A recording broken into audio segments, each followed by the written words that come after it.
আব্বা মন খারাপ করে বইয়া রইছো। আমার না আফার নেগে অনেক মন পড়তাছে। 2 দিন ধরে আফারে দেখি না। না আফারে যা দেহা হিগ আমরা।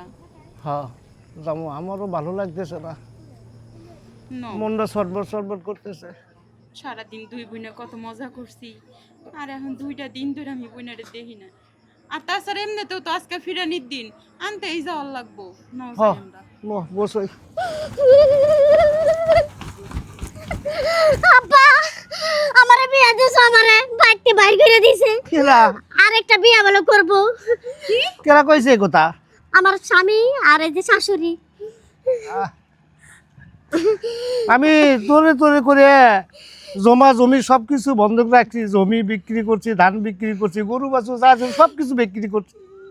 বাড়িটা ছিল, বাড়িটা পর্যন্ত বন্ধক রাখছি আমি তোর নিকে। আমি তোর মনে চিন্তা করি নাই। আর সেই জামাই আর সেই তোর জন্য জমি বিক্রি করছি, গরু বাছুর সবকিছু বিক্রি করছি করে আমি 10টা লাখ টাকা জামাই দিয়ে দিছি আমি। আর তোরে এই কথা কয়ে বাড়ি থেকে বাইর করে দিছে। দেখো আমার আপার চিন্তা তো, ছোট বোনের চিন্তা তো করো নাই। আমি তোর মনে চিন্তা করি নাই। আমি